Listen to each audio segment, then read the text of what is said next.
आगे बढ़ाते हुए आज सिवाना के अंदर जिस प्रकार का आप लोगों का साथ सहयोग मिला और जिस तरह की आज के कार्यक्रम को आपने ऊंचाइयां और सफलता प्रदान की, उसके लिए आप सभी लोगों का तहे दिल से शुक्रिया, आभार और साधुवाद। काम कोई भी हो, उसको करने के लिए थोड़ा जज्बा चाहिए। अगर जज्बा नहीं है और काम आपके सामने आए या काम की चर्चा हो और उस समय ही अगर ये कह दिया जाए कि ये तो मेरे से नहीं होगा, तो फिर वो होता हुआ होगा तब भी नहीं होगा। आज जिस तरीके की बातें हमारे साथी कर रहे हैं या जो समाज आज मुझसे उम्मीद कर रहा है, इसके लिए कोई 2-4 साल का समय नहीं लगा है। 95-96 में पहली बार जालोर के अंदर सायला में जो पोषणा कबीर साहब का आश्रम है, वहां से मुझे पहली बार हमारे उस समय के गुरु त्यागीदास जी ने हाथ पकड़कर बोलने के लिए खड़ा किया था। मैं माइक वाइक नहीं पकड़ता था, सिर्फ माइक पकड़ता था तो उन मंचों के ऊपर, जैसे कोई नाटक है वगैरह है तो उन मंचों में पकड़ता, सामाजिक वाले पे नहीं पकड़ता था। तो वहां से मुझे एक प्रेरणा मिली और उसके बाद में एक जिज्ञासा पैदा हुई कि क्यों ना समाज के लिए भी कुछ किया जाए। तो मैं आज जिस जगह पर आपके बीच में खड़ा हूं, ये जगह शायद मेरे इस जीवन में और आज यहां तक लाने में इस धरा और धरती का बहुत बड़ा योगदान है, जहां आपके बीच में मैं बैठा हूं। 2001 का कुछ लोगों को याद होगा, 2001 के अंदर जो हमने बिजली घर के मैदान में एक ऐतिहासिक सम्मेलन किया था, जो आज तक सिवाना में उसकी पुनरावृत्ति नहीं हो पाई, दोबारा ऐसा नहीं हो पाया। उसके लिए इसी मंदिर में बाबा रामदेव जी, जो हमारे आदर्श हैं, क्रांतिकारी महापुरुष रहे हमारे, उनके चरणों में यहां पर 6 महीने के सारे रविवार मैंने यहां दिए थे। हर संडे शेरदरी से यहां आते थे और कितनी मशक्कत हम लोग यहां करके, क्योंकि वास्तव में एक बात कभी कभी साबित भी होती है कि जो अपना समाज, SC ST समाज, भील समाज, मेघवाल समाज, कोई भी कहो, लेकिन वो सभी कहते हैं ना वो कालिंग और भारो। तो उस सम्मेलन को सफल करने के लिए कितनी मशक्कत की, लेकिन उस सम्मेलन को हमने सफल करके दिखाया और ऐतिहासिक सम्मेलन किया। और वहीं से हमें एक प्रेरणा और प्रेरणा के साथ साथ एक बहुत बड़ा तजुर्बा, बहुत बड़ा अनुभव जो प्राप्त हुआ, और उसकी वजह से आज समाज के बीच में हमें जो ये काम करना या कर रहे हैं, इसकी प्रेरणा मिली। इसलिए मैं इस धरती को भी नमन करता हूं और ये सभी लोग जानते हैं, बुजुर्ग हमारे बीच में बैठे हैं, अच्छी तरह से जानते हैं, ये कोई कहने की बात नहीं है। तो आज फिर से एक बिगुल यहां बजा है सिवाना की धरती से। जिस तरीके का आज का कार्यक्रम हुआ, ये होता है वैसे 1 के बाद 2 होता, 2 के बाद 3 होता, 3 के बाद 4 होता, 4 के बाद 5 होता है, गिनती ऊपर बढ़ती है। पिछले 2-2.5 महीने से जितने भी कार्यक्रम हमारे हो रहे हैं, आए दिन वो कार्यक्रम प्लस होता जा रहा है, प्लस होता जा रहा है। जब पहली बार हम लोग आए थे शेरदरी से चल करके सिवाना में, फर्स्ट टाइम इसको अभियान की शुरुआत करके 3 जनवरी को सावित्रीबाई फुले की जयंती पर, तो बगीची में मीटिंग हुई थी और उसमें शायद 15 या इतने ही लोग थे, 10-15 लोग थे, 10-15 लोग थे। लेकिन उस समय मैंने सोचा था कि 10-15 आए हैं तो कल 50 भी आएंगे, 100 भी आएंगे। गिनती में हमेशा कहता हूं, गिनती 1 से शुरू होती है, फिर वो अरबों तक भी चली जाती है, लेकिन शुरू हमेशा 1 से ही होती है। तो आप लोगों ने इस गिनती को आगे बढ़ाने का जो काम किया है, मैं किसी 1 आध 2 व्यक्ति का नाम लूंगा तो अच्छा नहीं लगेगा, लेकिन आप सभी लोगों ने जिस तरीके से हौसला दिखाया और अपने अंदर एक आत्मविश्वास पैदा किया कि एक कहावत बता दूं आपको, हमारे पास में सड़ा गांव है जिसके हमारे साथी नीति जी हैं, चेतन है, सड़ा गांव है। उसके बारे में एक पुरानी कहावत है कि वहां कोई बिलों के वहां कोई प्रोग्राम था, कोई जागरण वगैरह का प्रोग्राम था, तो पड़ोस में चौधरियों के घर थे, तो वो चौधरियों की महिलाएं भी वहां आ गई और वो बैठी थी एक तरफ, साथ तो बैठती नहीं, अलग बैठती, इधर बैठी थी। तो वो प्रोग्राम जो चल रहा था उसमें सुबह हुई, आरती वारती हुई, खाना वाना हुआ, तो उसके बाद में वो करते हैं ना भाई दान दक्षिणा का मामला, तो अपने लोग कहने कह दियो कि लेर भाई हाथ दो नहीं दो अपरा में दान दक्षिणा हाथ दो नहीं दो परी, तो वे जाटनी ओठ घूंघटो ऊंचो करके भीलोंगे हाथ।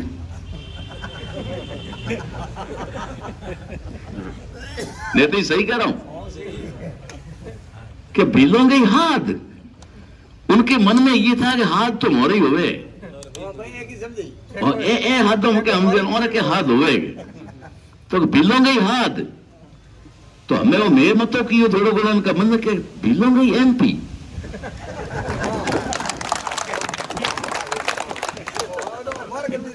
मैं तो देखो तुम्हार ठीक है, ये तो एमपी रुको हो सके उल्टो ही प्रोवे पीएम ही प्रोवे ठीक है।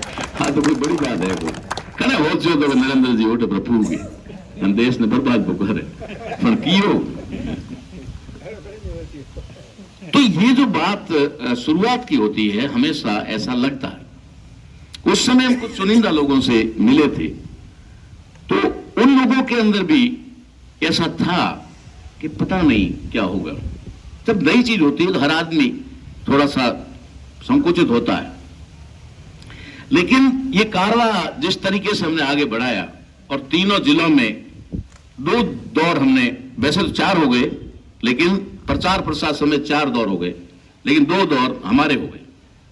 वो पूरा करने के बाद जिला सम्मेलनों के बाद हमने तहसीलों के सम्मेलन जब शुरू किए 22 तारीख से जैसलमेर की सारी तहसीलों को कवर करते हुए हम लोग बालोतरा जिले में प्रवेश किया। कल सिंदरी से शुरुआत की और आज यहां ये बात देख करके, युवाओं का जोश देख करके, आपका जो सिस्टम और मैनेजमेंट देख करके, जिस प्रकार की अनुशासन जो आज आपने दिखाया, ये उन लोगों को एक सबक है कि भीलोंगे हाथ होवे।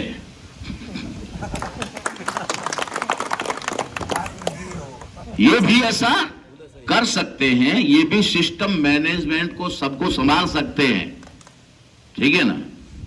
और यहां पर कल हमने परमिशन की बात आई थी, तो परमिशन के लिए भी कुछ साथियों ने कहा, मैंने कहा भाई जरूरत तो नहीं है, लोग बोला नहीं साहब थोड़ा हो जाए, ठीक है, मैं ठीक है कर लो। मैंने व्हाट्सएप पे टाइप करके भेज दिया, प्रिंट निकाला, हो गया। एसडीएम साहब के वहां से आदेश भी हो गया, पुलिस थाने में संदेश भी दे दिया कि भाई जाकर के थोड़ा इनका व्यवस्था देखने में मदद करें, ये भी हो गया। लेकिन बाद में पुलिस स्टेशन में पता चला होगा कि कार्यक्रम हो किसका रहा है। बोला कार्यक्रम ताराराम मैना का हो रहा है। ताराराम मैना का कार्यक्रम होता तो वो तो वेल एक सिस्टमेटिक ढंग से ही होता है, वहां पुलिस लगाने की आवश्यकता ही नहीं है, इसलिए कोई पुलिसकर्मी आज हमारे साथ में नहीं था। मैं वो आगे भी हमारे पुलिस कर्मियों को, साथियों को विश्वास दिलाता हूं कि जब भी हमारा प्रोग्राम होगा कभी भी ऐसा नहीं होगा अगर उसमें कोई असामाजिक तत्व प्रवेश ना करे, समुद्री की तरह ना करे, तो कभी भी हमारे सिस्टम में ऐसा नहीं होगा। इतना भरोसा है हमारे काम के ऊपर पुलिस प्रशासन को भी कि अगर इनका कार्यक्रम है तो सुनियोजित ढंग से होगा, पूरे अनुशासन में होगा और किसी भी तरह की कोई गड़बड़ी नहीं होगी। तो ये जो कार्यक्रम आज यहां तक आया है, इसने हमें एक नई ऊर्जा दी। आप लोगों के इस जोश ने हमें एक नई ऊर्जा दी है, हमें एक विश्वास दिया है कि हम कामयाब हो सकते हैं। ऐसा कोई डाउट नहीं है कि नहीं हो सकते। दुनिया में कोई भी चीज इम्पॉसिबल नहीं होती है, सब कुछ संभव है। सब कुछ संभव है अगर हम करना तय कर लें। अगर हमने करना ही तय नहीं किया तो फिर वो होने वाला नहीं है। तो इस काम के लिए, और आज एक बहुत बड़ी कार्यकर्ताओं की जो फौज, टीम ही नहीं कहूंगा मैं, फौज मिली आज हम लोगों को, इससे हमें बहुत ही ज्यादा एक विश्वास कायम हुआ है हमारे अंदर। और हम लोग उम्मीद करते हैं कि इसी तरीके की टीम हम हर तहसील में बनाएंगे। हाँ, हमारे यहाँ 20-25 लोगों की टीम बनाने का इरादा था, लेकिन अब तो टीम शायद यहाँ तो मुझे लगता है बूथ लेवल की बन जाएगी, अब तो बूथ लेवल की भी बन जाएगी। और कोई भी काम होता है ना, उसके लिए सबसे पहले कार्यकर्ताओं की आवश्यकता होती है, भीड़ की आवश्यकता बाद में, वोटर्स की आवश्यकता बाद में है। जिनसे वोट लेना है उनको अभी परेशान नहीं करना है, उनको अभी नहीं लाना है। जो समझदार लोग हैं, जो कार्यकर्ता हैं, वो लोग पहले आते हैं, ठीक है ना। हलवाई पहले आता है ना, जीमड़िया पसे आवे, जीमड़िया पहला आवे तो पसे हलवाई किताबे को आवे। इसलिए ये हलवाई है, ये मैकर हैं, ये सिस्टम को बनाने वाले लोग हैं। और मुझे भरोसा है, किस लिए भरोसा है, कि हम उन पूर्वजों की संतानें हैं जिन पूर्वजों ने इस देश पर सदियों तक शासन किया है, राज किया है, और आज नारा भी है कि ये देश हमारा है, हम इस देश के मालिक हैं। तो मालिक हैं तो हमारे में कुछ काबिलियत तो है, लेकिन उस काबिलियत को दिखाने का हमसे अवसर छीन लिया, मौका छीन लिया, अपॉर्चुनिटी हमसे छीन ली। इसलिए हम लोग काबिल होते हुए भी नाकाबिल बन गए। ये एक सुनियोजित ढंग से और योजना के तहत बनाया गया। इसलिए 2001 से 24 चल रहा है, और 24 चलने का मतलब है कि लगभग 24 साल होने जा रहे हैं।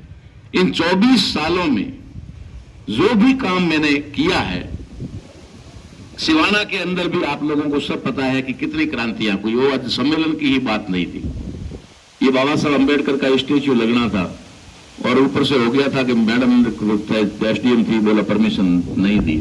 मैंने कहा हम बिना परमिशन करेंगे, और किया।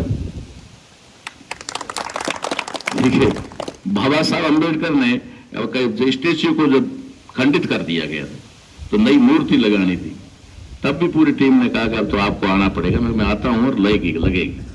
हमने प्रशासन के साथ रास्ता निकाल करके लगा दी। तो ये सारी चीजें होती है, ऐसे बहुत सारे काम किए भी हैं, लेकिन कोई भी काम कार्यकर्ताओं के बिना संभव नहीं हो सकता है। ये बात आपको गांठ बांधनी पड़ेगी। मैं आज भले ही मैं हो सकता है कि उस रास्ते पे चल पड़ा हूं, ठीक है, कि एक नेता बनने का, अभी बना नहीं हूं, आप बनाओगे तो बन भी जाऊंगा, बात तो बात की है। लेकिन अभी तक मैं समाज के अंदर एक कार्यकर्ता के रूप में हूं, न कि लीडर के रूप में। मैंने हमेशा काम किया है कार्यकर्ता बनकर किया है, और जब एक कार्यकर्ता बनकर करता है ना काम, तो काम भी सफल होता है, और वो सफल काम उस कार्यकर्ता को लीडर भी बना देता है। इसलिए आज मुझे ऐसा लगा कि इधर उधर की बातें करने की बजाय हमें एक सिस्टम को डेवलप करने के लिए कार्यकर्ताओं की जो टीम और फौज मिली है, इसे एक कैडराइज करना चाहिए। इसलिए मैं आप लोगों के बीच में आज कुछ अलग तरह की बात कर रहा हूं कि मताधिकार के मामले में बहुत सारे लोगों को पता है, और बाकी चीजें बता भी दी। मैं आपको शॉर्ट में बता देता हूं कि ये जो मताधिकार है, ये शब्द हमने इजाद नहीं किया है, ये शब्द बाबा साहब अंबेडकर का मूल शब्द है, लेकिन उसे दफन कर दिया गया था और उसकी जगह पर शब्द लाया गया था मतदान। ठीक है, मतदान। कोई भी व्यक्ति, एक सिस्टम है, एक मेंटेलिटी है कि अगर आप यहां इस मंदिर में 100 रुपए दान कर दो, 500 रुपए दान कर दो, या 1 करोड़ रुपए दान कर दो, ठीक है, उसके बाद आदमी पूछता नहीं है कि पैसे का क्या हुआ। अपना फर्ज था, दान करना, कर दिया। अब आगे क्या होना क्या नहीं होना, दान वाले का कोई पूछता नहीं।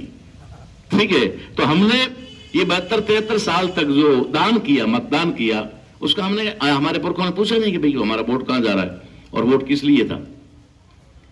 इसलिए हमने पहला मुद्दा तो ये रखा कि जब हम इलेक्शन की बात करें, जब हम एमपी बनने की बात करें, तो एमएलए क्यों नहीं बनते हैं, हम प्रधान क्यों नहीं बनते। मुझे कई लोग बोलते हैं अब की बार तो एसटी की सीट आई तो शेरजी के प्रधान हूं। मैंने कहा धन्यवाद, ठीक है। कुछ लोग बोलते हैं सरपंच बन जाओ, कुछ लोग बोलते हैं एमएलए बन जाओ। मुझे पता है कि एमएलए बनने में क्या है, प्रधान बनने में क्या है, जिला प्रमुख बनने में क्या है। जो लड़ाई हम लड़ रहे हैं वो लड़ाई विधानसभा की नहीं है, वो लड़ाई पंचायत समिति की नहीं है, जिला परिषद की नहीं है। हमारे अधिकार, संवैधानिक अधिकार खत्म किए जा रहे हैं, संविधान को ही बदला जा रहा है।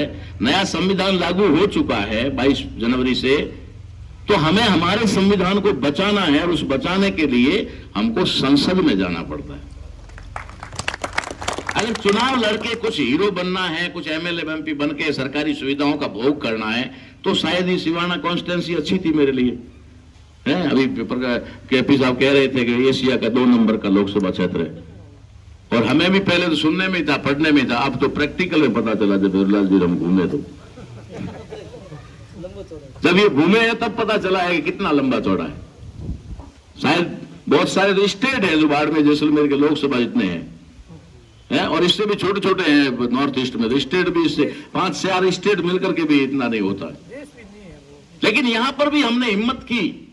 हिम्मत इसलिए की है कि अगर हमने हिम्मत नहीं की और कोई दूसरा नहीं कर पाया तो हमारा दुश्मन हिम्मत कर लेगा है, और वो हमारा सत्यानाश कर देगा। तो ये जो संविधान को बचाने की बात है, ये बात हमने कई मंचों पर से कई जगह आप लोगों ने बोला, यार हमने भाषण दिए, लेकिन मुझे इस बात का एहसास हुआ कि यार ये भाषण देने से तो मसला हल होने वाला नहीं। हम यहां पर 1000, 2000, 5000 लोग इकट्ठा करते हैं, अपना भाषण झाड़ते हैं, लोग ताली बजाते हैं और चले जाते हैं, ठीक है। फिर अब लोग अपने अपने काम में लग जाते हैं, और दुश्मन हमारे भाषण को सुन करके कि ये क्या बोला है तो क्या करना है, वो वहां कार्रवाई शुरू कर देता है। अब पार्लियामेंट में हम चुने हुए नहीं है, इसलिए वहां जा नहीं सकते, वहां जा नहीं सकते तो वहां बोल नहीं सकते, बोल भी नहीं सकते, और जो कर रहे हैं उसको रोक भी नहीं सकते, उसका विरोध भी नहीं कर सकते। तो हमने पहले तो प्रयास ये किया कि हमारे सच्चे और अच्छे प्रतिनिधियों को चुन करके वहां भेजा जाए, लेकिन बहुत सारी जगह हमने तैयार किए हैं, 100-150 जगह पर पूरे भारत के अंदर। तो यहां की जब बात आई तो कुछ लोगों ने कहा कि अभी हम तो इस स्थिति में नहीं है, लेकिन अगर आप आगे आते हैं तो हम लोग कोशिश करेंगे। तो उसके बाद में हमने उनसे कहा कि भाई चलो आपने कहा है तो मेरा पहला फर्ज है जन जागरण का, वो तो चालू रहेगा, इसमें कोई डाउट है नहीं। चुनाव लड़ना नहीं लड़ना बाद की बात है, चुनाव लड़के हार जाना ये भी अलग बात है, जीत जाना ये भी अलग बात है, बाद की बात है। लेकिन अभी जो हमारा काम है लोगों को जागृत करना उनके अधिकारों के प्रति, वो तो कम से कम चलेगा, वो तो चलेगा, वो चल रहा है। आज लोगों की भाषा बदल गई है, और मैं आपको निश्चित तौर पे कहता हूं, जब मैंने जैसलमेर के अंदर भाषण में ये कहा कि बूथ लेवल पर हम ईवीएम का विरोध करवाएंगे, तो नेशनल इशू बन गया, नेशनल इशू बन गया। अब ईवीएम का विरोध पूरे देश में हो रहा है, ये ईवीएम मेरा मुद्दा है। मैं कहता हूं, डंके की चोट पर कहता हूं, 2008 में हम लोगों ने इसको इशू बनाया था और वामसेप के मंच पर लाया था कि ईवीएम में भी गड़बड़ हो सकता है, और उसके बाद में हमारे ही मंच पर से इस मुद्दे को भी ठंडा कर दिया गया था। लेकिन 2014 से ये मुद्दा फिर से उठा, तो आज वो नेशनल इशू बन गया है। इसी तरीके से ओबीसी की जनगणना का मुद्दा है, जो आज जाति आधारित जनगणना के नाम से प्रचारित किया जा रहा है, ये ओबीसी का भी यूपी के आजमगढ़ से मुद्दा उठाने वाला मैं ही हूं। मैंने बहुत बड़े बड़े मुद्दे उठाए, संविधान का मुद्दा उठाया, और रामलीला मैदान के ऊपर हमने रामलीला मैदान पे प्रोग्राम किया, संविधान बचाओ, संविधान दिवस को लेकर के। तो ये जो सारी चीजें हम करते आ रहे हैं, ये करने का उद्देश्य ये है कैसे भी करके हमारे लोगों के अधिकार बचे, अधिकारों को बचाने के लिए।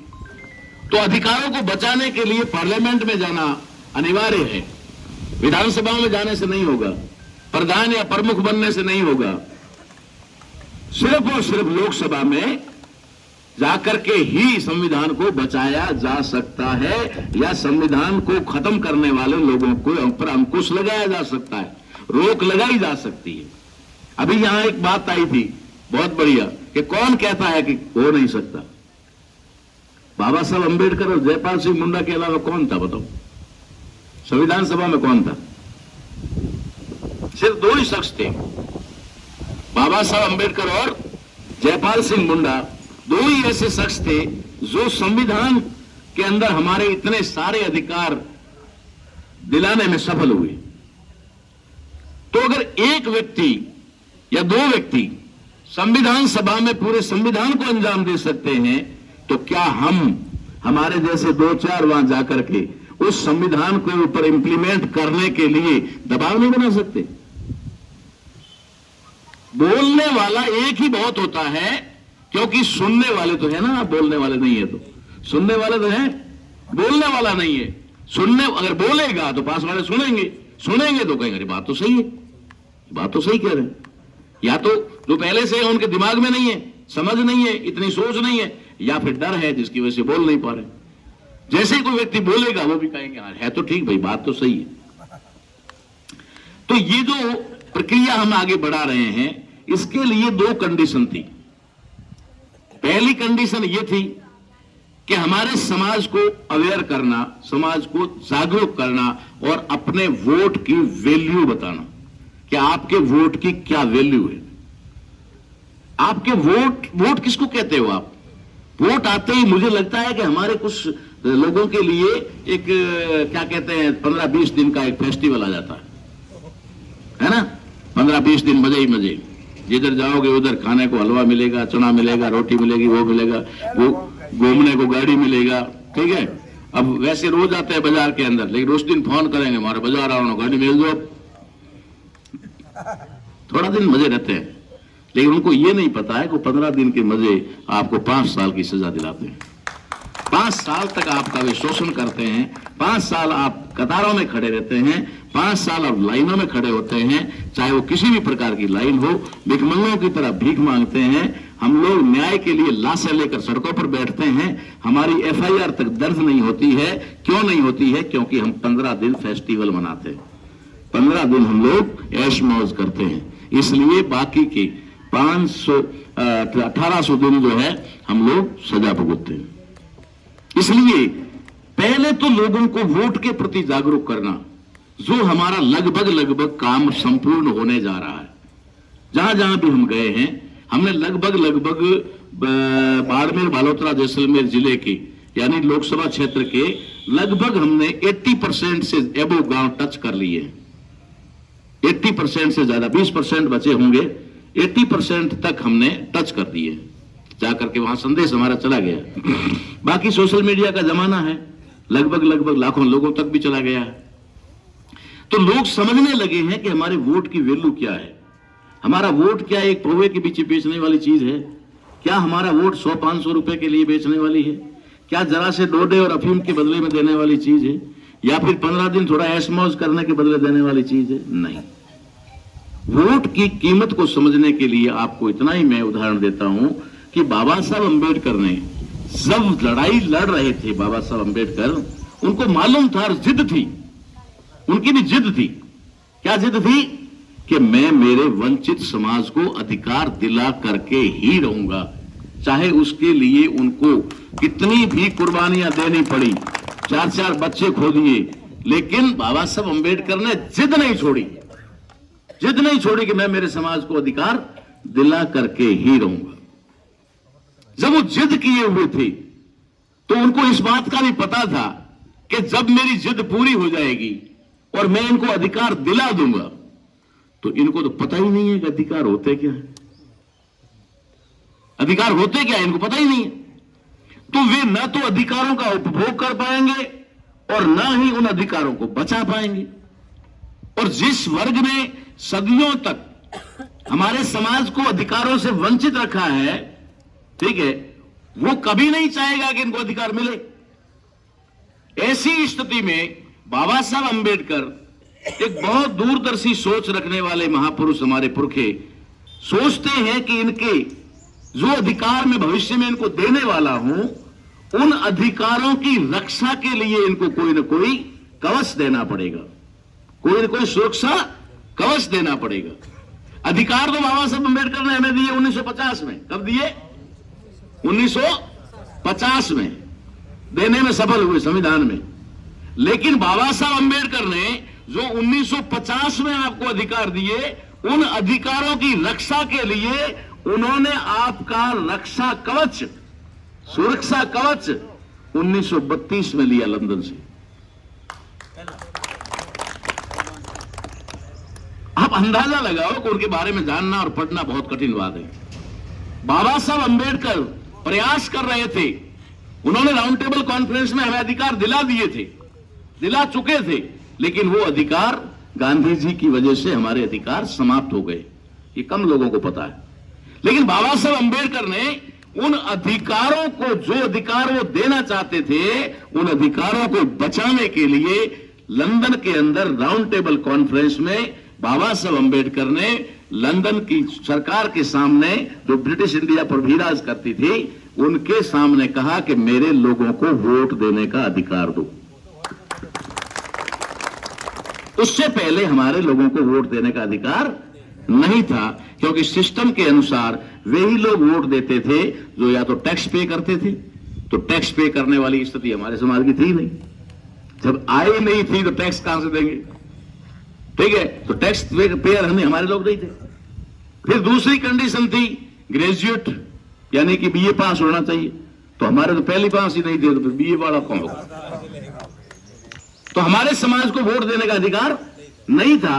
बाबा साहब अंबेडकर ने कहा राउंड टेबल कॉन्फ्रेंस में कि हमें वोट देने का अधिकार मेरे समाज के प्रत्येक व्यक्ति को दिया जाए। अंग्रेजों ने पूछा इससे क्या होगा? तो उन्होंने कहा था बाबा साहब अंबेडकर ने कि इससे यह होगा कि मेरे समाज को जब अपना राजा चुनने का अधिकार होगा, जब उसको अपना प्रतिनिधि चुनने का अधिकार होगा, तो वो अपना सच्चा और अच्छा, नेक और ईमानदार प्रतिनिधि चुन करके पार्लियामेंट में भेजेगा, और वो सच्चा प्रतिनिधि पार्लियामेंट में जाकर मेरे द्वारा दिए हुए अधिकारों की रक्षा करेगा। इसलिए बाबा साहब अंबेडकर ने वोट के अधिकार को लेने से पहले अंग्रेजों को कन्विंस किया, उनको पूरा संतुष्ट किया, और संतुष्ट करके उन्होंने वोट का अधिकार हासिल किया। अब ये वोट का अधिकार हासिल किया, ये वोट का अधिकार बाबा साहब ने हमारे सारे अधिकारों को, शिक्षा का अधिकार, संपत्ति का अधिकार, सत्ता का अधिकार, जमीन जायदाद का अधिकार, मान सम्मान का अधिकार, कपड़े लत्ते पहनने का अधिकार, अपने खुद के नक्शे के अनुसार मकान बना करके रहने का अधिकार, ये नहीं थे ना? ऐसे सैकड़ों अधिकार, हजारों अधिकार जो नहीं थे, वो अधिकार बाबा साहब ने हमें संविधान में दे दिए। और उससे पहले हमें एक अधिकार दे दिया। क्या अधिकार दिया बेटा? क्या है? एक अधिकार दिया इन सारे अधिकारों को बचाने के लिए, कि अगर तुम्हारे इन अधिकारों के ऊपर कोई डाका डाले, कोई हमला करे, तो एक अधिकार तुम्हें देता हूं, और वो है वोट का अधिकार। उसे उखाड़ कर फेंक दो। है कि नहीं? कर रहे हैं ना हम लोग। मैं पिछले 35-40 साल से मैं भी देख रहा हूं, कांग्रेस हटाओ बीजेपी लाओ, बीजेपी हटाओ कांग्रेस लाओ, ये चल रहा है। गुस्सा आता है हमको, गुस्सा आता है हटा देते हैं, ठीक है। 5 साल में फिर उस पर गुस्सा आता है, तो फिर पहले वाले पे गुस्सा उतर जाता है, उसको ले आते हैं। यही चल रहा है, बस ठंडे पड़ जाते हैं, फिर वो अच्छे हो जाते हैं पहले वाले, ऐसे चेंज करते रहते हैं। तो इन्होंने कहा कि चलो केंद्र के मामले में वहां 5 साल नहीं, थोड़ा 10 साल कराते, तो 10 साल कांग्रेस रहेगी, 10 साल बीजेपी रहेगी। अभी झगड़ा किस बात का है? अभी बीजेपी वाले क्या कह रहे हैं?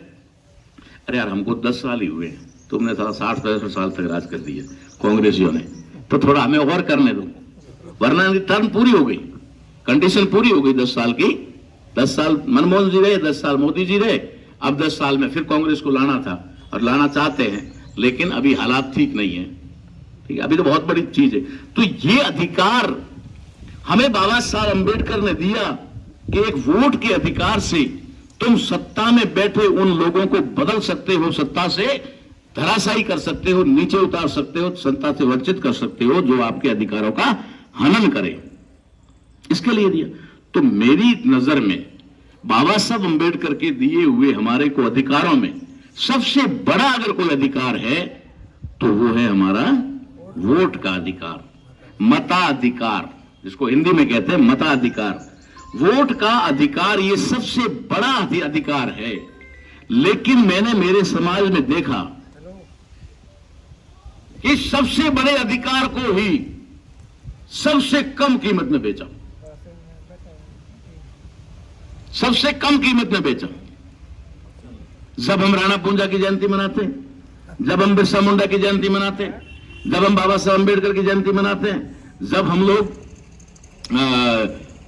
क्या कहते हैं आदिवासी दिवस मनाते हैं ना, उस समय हम लोग लाखों रुपए खर्च करते हैं। कौन करता है? समाज करता है, कोई ऊपर से नहीं देता। समाज के लोग देते हैं, कोई 500, कोई 1000, कोई 5000, कोई 10,000, कोई खाने की व्यवस्था करता, कोई टेंट की व्यवस्था करता, कोई माइक की व्यवस्था करते हैं ना। और हम हजारों की संख्या में इकट्ठे हो जाते हैं।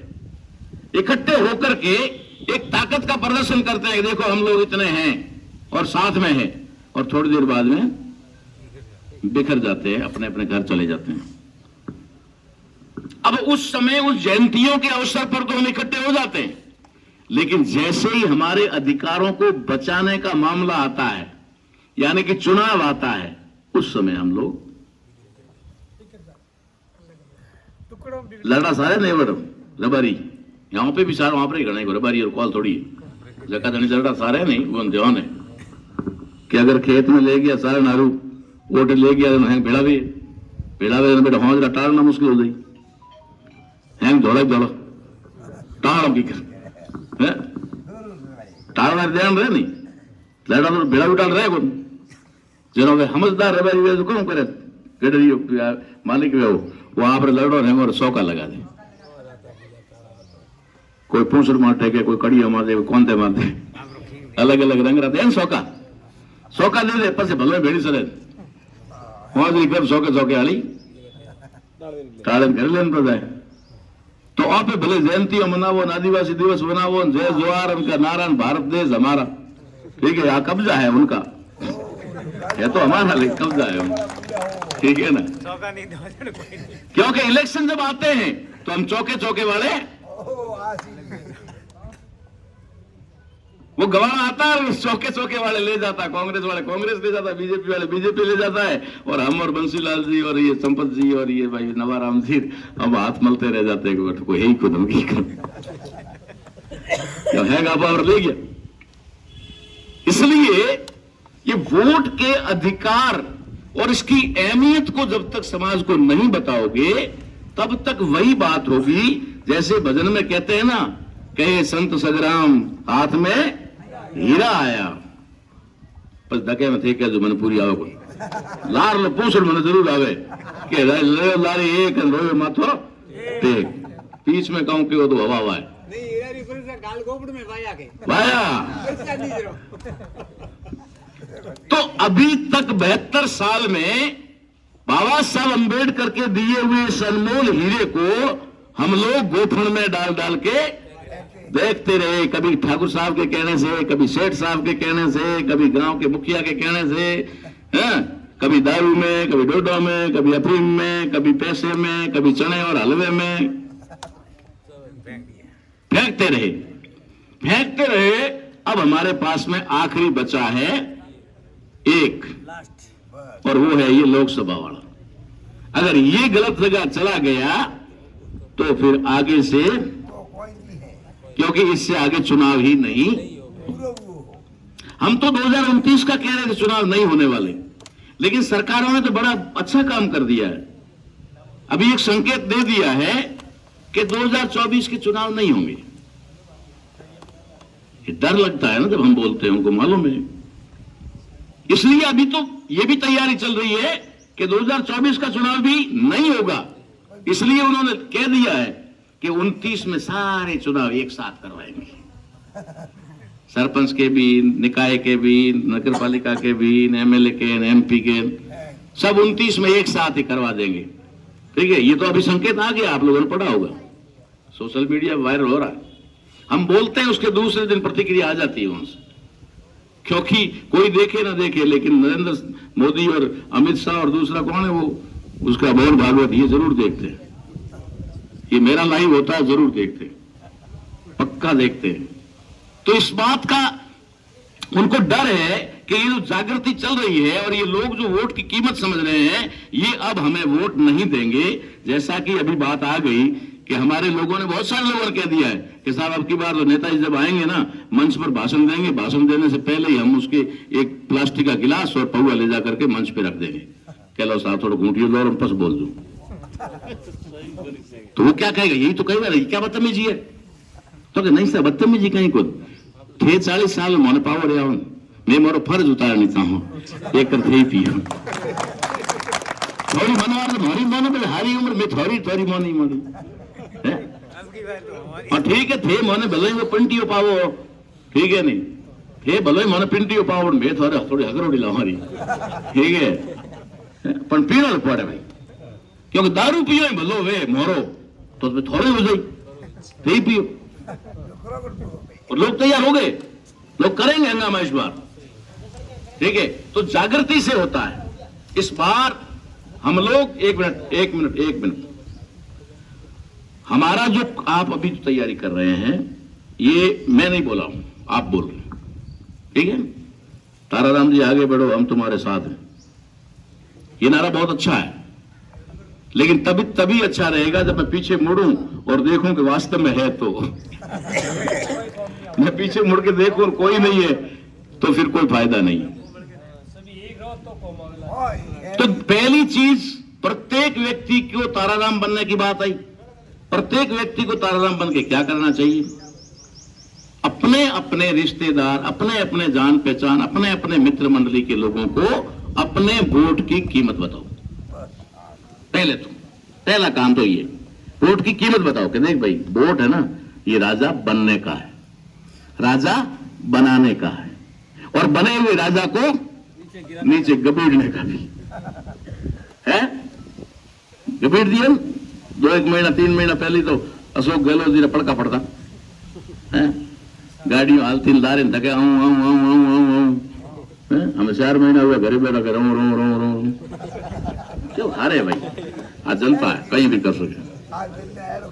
तो ये तो आपको चुनाव मतलब राजा बनाने का, राजा बनने का और बने हुए राजा को उतारने का ये पावर है, जिसको आप दारू में बेच रहे हो, जिसको आप लोग पैसे में बेच रहे हो, जिसको आप गफलत में दे रहे हो। देनो है कहने देनो है, ये नहीं तो उहे नहीं देनो है।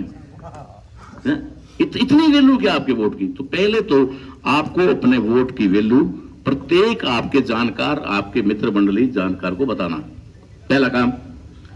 अपने आप हो जाएगा, कुछ भी करने की जरूरत नहीं, कोई हल्ला उल्ला करने की नहीं है। कोई वो उधर चला था ना भजीड़ बोला दो, कोई भजीड़ बोला नहीं जरूरत को, ठीक है। हाँ, और कोई लौटा रहने नहीं जरूरत को, भेड़ा जरूर है, हाँ भेड़ा रह जो। तो ये सारा कुछ हो जाएगा, कोई दिक्कत नहीं है। बस काम आपको 3 करने। पहला काम, प्रत्येक वोटर को जाकर समझाना है कि ये वोट है, ये तेरा जमीर है, तेरी आत्मा है, तेरा ईमान है, इसे बेचना बंद कर और सोच समझ करके दे। बस एक काम, इसमें कोई पैसा लगने वाला है? और लग जाए तो बिल भेज देना मेरे को। आज की चाय का तो मैं बिल नहीं दूंगा, लेकिन इसका बिल का अगर किसी का आता है तो भेज देना, है ना, कि भाई मैं वहां समझाने गया था और बिल आया, मीटर चला। और उसके लिए भी करना क्या है? उसके लिए भी एक ही बात करनी है, उसका भी तरीका बता दो। फिर दूसरा सिस्टम क्या करना है? पहला वोट के प्रति जागृत करना, दूसरा ईवीएम बैन। क्योंकि आप चाहे कितने इकट्ठा हो जाओ, कितने ताकत दिखा दो, ईवीएम है तो आपका बंदा जीतने वाला नहीं। चाहे वो कितना ईमानदार हो, कितना ही प्रभावशाली हो, कितना ही बोलने वाला हो, ईवीएम है तो वो जीतने वाला। तो दूसरे नंबर पर है ईवीएम को हटाना। तीसरे नंबर पर जब ईवीएम भी हट जाए और हमारे लोग भी जागृत हो जाए, तब आपको क्या करना है? तब आपको एक कैंडिडेट चुनना है और उसे खड़ा करना, उसे खड़ा करना है चुनाव लड़ने के लिए। और खड़ा करने के साथ साथ उसे खड़ा करना है। मैं हमेशा कह रहा हूं, 2 शब्द ध्यान रखना, खड़ा भी करना है और खरा भी करना है। खरा कैसे करना है? खरा करने के लिए उसको यह कहना है कि बिकेगा नहीं, झुकेगा नहीं। ऐसा नहीं कि हम जीता के भेज दे, वहां जाके बीजेपी ज्वाइन कर ले, ठीक है ना। या वहां जाकर के बाहर तो बहुत दहाड़ता है, घंटे घंटे बोलता है, वहां 5 मिनट भी ना बोले, ठीक है, जुबान पे ताला लगा दे। खराबी करना है कि हमारे हक और अधिकारों के लिए, संविधान की सुरक्षा करने के लिए तुम्हें लड़ना है। अगर नहीं लड़ोगे तो एक वोट है जो देकर के जिताकर भेज देंगे, लेकिन जूते दो हैं। वोट एक है और जूते दो है। कह रहे पग कटेड़ो वे नहीं, वो घोड़ी वे और वादी के जूते मौजी वे, वह तो दो ही है नहीं। तो दो चीज है। अब आपको करना ये तीन चीजें हैं। तीन चीजों में क्या करना है? जहां आप जाते हैं वहां चर्चा करो, जहां रिश्तेदारी में जाओ, मौके पे जाओ, थोड़ा जहां भी आप जाते हो, चार लोग मिलते हो, वहां पर ये चर्चा शुरू करो। दूसरा, आजकल का सबसे आसान तरीका, मोबाइल आजकल सबके पास है, ठीक है, मोबाइल सबके पास है, लेकिन हम मोबाइल का मिसयूज कर रहे हैं। हमने सदुपयोग करना अभी तक सीखा नहीं। मोबाइल का सदुपयोग करने के लिए सोशल मीडिया का भरपूर उपयोग करो और इस काम के लिए करो, मताधिकार, ईवीएम और अपने कैंडिडेट के लिए करो, ठीक है।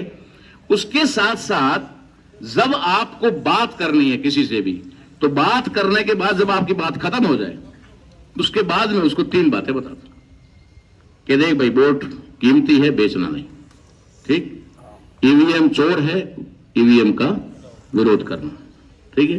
तीसरा, हमने इस आदमी को खड़ा किया है, इसको सहयोग करना।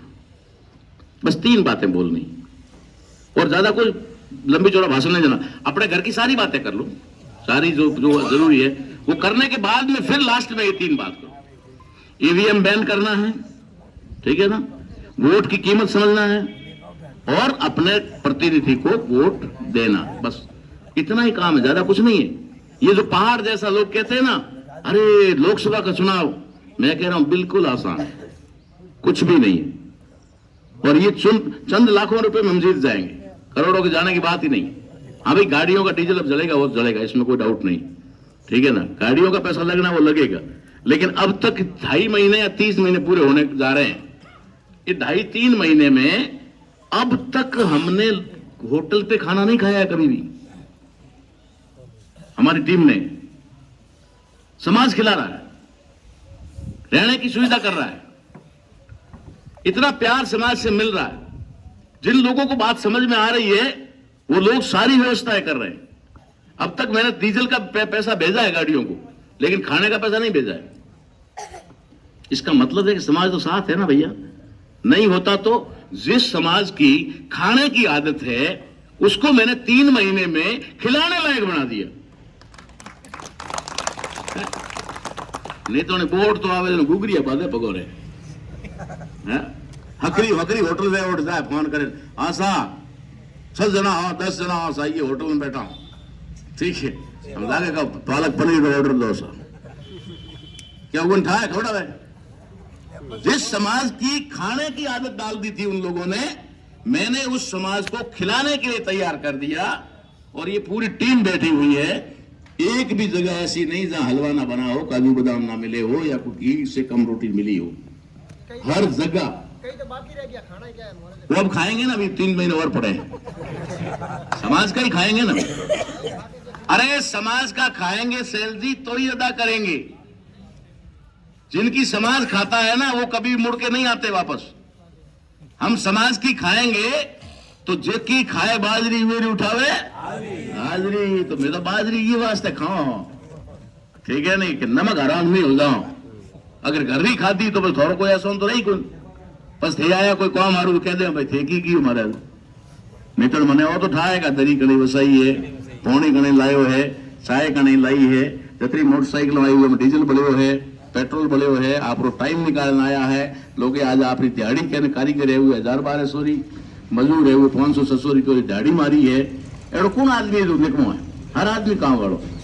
तो अब ये जो है ना, ये हमें मजबूर कर रही है कि अगर अवसर मिला तो हमें इस फर्ज को निभाना पड़ेगा।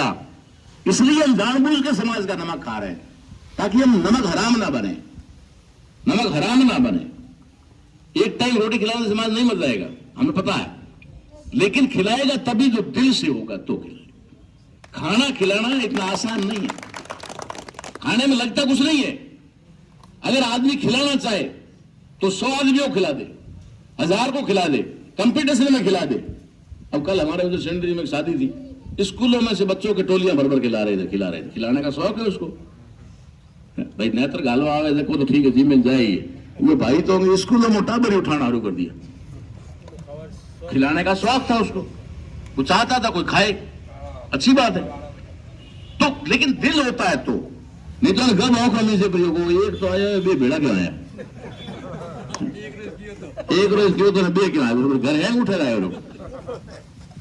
खिलाने का मन नहीं हो तो इसलिए हम लोगों को ये जो कैंपिंग हम चला रहे हैं, इस कैंपिंग में अभी 2 स्टेप बाकी है। चुनाव लड़ने की बात में आएगी जब हम ईवीएम हटाने में सफल होंगे, जब हमारा समाज जाग जाएगा और जाग करके समाज हमें आदेश देगा कि अब आप मैदान में उतरो। तब अभी तक का जो हमारा कैंपिंग है, अभी तक का जो काम चल रहा है, ये अवेयरनेस का काम है, ये जन जागृति का काम है, ये लोगों को वोट के प्रति, उनके वोट के अधिकार के प्रति जागरूक करने का कार्यक्रम है। अभी वोट का मामला नहीं है। वोट का मामला मैं कह दिया ना आपको, 2 चीजें होगी, ईवीएम हटेगी और समाज आदेश देगा, तब आएंगे कि अब वोट दीजिए।